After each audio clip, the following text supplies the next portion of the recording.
Yan oh. Yan ang nakuha niya. Isang ganyan. Pang ilan ganyan na ito. Marami. Ayan pa oh. Ginagamitan nila ng net para hindi ano. Ayan pa oh. Maliliit na ito dito banda. Pero yung dati doon sa unahan ang lalaki mga bunga. So yan siya oh. Kapitbahay namin. Dami rin doon oh. Alicia, allí en Filipinas. Dami oh. Nagtanong siya kung mayroon ba daw ulibo sa atin sa Pilipinas. Sabi ko wala. Lalaki nito oh. Oh, wala na. Kinuha niya. At saka pinandampot nila yung nahulog oh. Ito ang pinakamalaki. Yung ngayon doon niya huli. Medyo maliliit na ang bunga. Kinuha pa rin nila. Masipag yung matanda na yan eh. Yung Spanish na matanda. Puno na yung kanyang ano, wheelbarrow. Dinadala niya yung mga dahon kasi siguro na ano siya na mayroon mag-iiwan siya ng basura. Ayan. Naku, ilang galon yan na ano, na oil. Hanggang dito yan sa malapit sa amin. Andito na yung ano niya. Yung naglatag na rin siya dito. Ito ang ginagamit niya, oh yan, yung parang kamay, kinakalmot niya doon. Para mga hulog. Ayan, oh. Ayan, dito na siya sa malapit sa amin, bahay. Ayan, dami pala doon, oh. Ayun, oh. Meron siyang ganun, oh. Sako doon, oh. Imagine mo yan, ilang galon na olive oil. Ito nawala na ng bunga. Kinain ng mga daming ibon dito eh. Kinakain nila to eh. Kukunti na lang natira. Tingnan ko nga sa likod. Kung mayroon pa ditong tira. Ito pa oh. Mayroon pa dito. Malapit sa bahay namin to oh. Maraming bunga to. Ayan, kukuliktahin niya yan. Maraming bunga oh. Hanggang doon. Ayan. Ito yung mga ulib na lapit dito sa amin, sa bahay namin. Doon sa farm, dami rin doon. Tingnan ko nga dito sa likod kung mayroon ba. Mayroon kami sa puno dito sa likod eh. Tingnan ko kung marami. Maraming bunga ito, kaso lang impron. Impron ng asawa ko.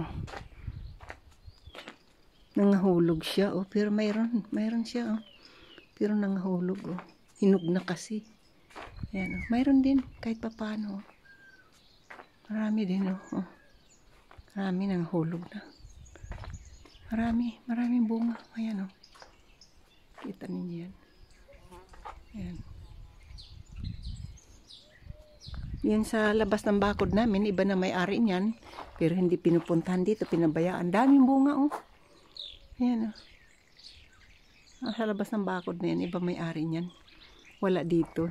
Hindi namin nakikita ever since. Kaya ayan oh, mga laglag lang. Ito yan. So ito ang mga olives namin ngayon, taon na to, na hindi kami nag-harvest. Pinamigay namin sa kaibigan namin. So yung kaibigan namin na mag-asawa lang ang unang pumunta dito. Kasi yung grupo nila, karamihan kasi, pag pumupunta kasi sila dito, mga 9 to 10 persons sila magkakaibigan. Tapos hindi nga nakarating dahil nga nag-lockdown. Yung mag-asawa lang ang pumunta dahil sa lugar nila, hindi naman naka-lockdown. Akala nila makakabalik pa sila. Kumuha lang sila ng mga 50 kilos. Kasi dalawa lang sila nagpitas buong maghapon. So, balak nila, pagkasunod na linggo, ay hindi na sila kasi nagtuloy-tuloy ang lockdown, at hindi na ito pwedeng ihintay dahil nga ayan, oh, overripe na, nangahulog na. So, binigay namin sa kapitbahay namin. Tuwang-tuwa sila. Yung kapitbahay namin, maraming tanim din nga ganito. Kasi lang, gusto nila talaga ito. Kasi mahal ito eh.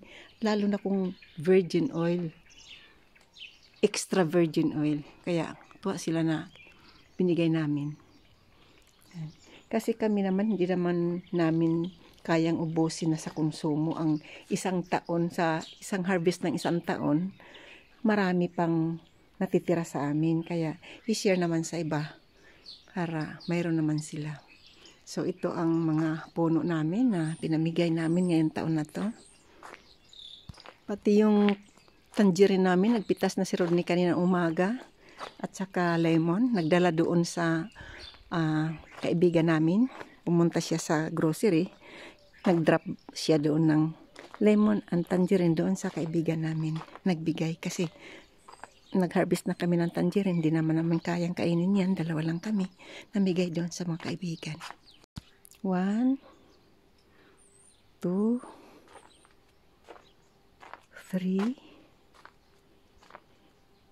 4, 5 ito nga hilira. 5 kapuno ito nga hilira na iya hina-harvest ngayon. Ito lang hilira na ito. Iba yung doon naman pa hilira papunta doon. Ito lang hilira na ito mula dito sa kanto ng ano namin dito sa gate papunta dito. Diretso lang yon 5. 1, 2, 3, 4, 5. Iba naman doon sa pagdating sa corner, iba naman yung papunta naman doon. Iba yun. Pinakita ko na yun sa una kong video nga nag-prune nga sila doon sa corner. Iba rin yun doon sa farm. Maraming puno. Kaya malamang ang daming oil nito. So thank you guys for watching. Hope you will subscribe to my channel, Alicia's Life in Spain. Likes and comments na rin po. Good morning sa inyong lahat. Tuesday morning. Hindi gaano malamig kasi medyo si araw ay sumikat ng mabuti. Kaya nandito ako sa labas. Dito siya kanina oh. Dito siya oh. Tinapos niya ito. Itong dito sa malapit sa amin. Tapos ando doon na siya ngayon oh. Ito dyan, ito. Iba naman yan. Corner na yan. Kasi palibot yan eh. Mula dyan sa kanto. Mula dito sa bahay namin. Doon sa kanto, sa unahan, paikot doon. Marami yun doon ng mga puno. So ngayon, ando doon na siya doon. Doon sa sinabi ko. Kaya yun lang. Thank you guys for watching. Ingat kayo dyan.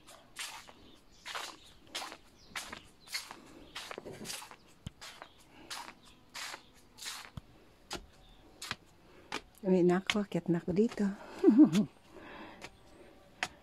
Ito, kumusta yung mga tanim ko? Good morning mga plants. Good morning mga tabatsoy. Ang tataba nila. Itan libangan ko. Mga succulents ko matataba. Gawa ko lang napataba sa kusina.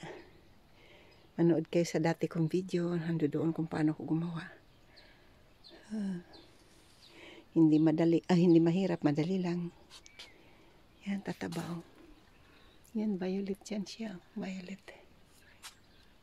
Imagine mo yan ang taba oh. Hindi garden soil yan.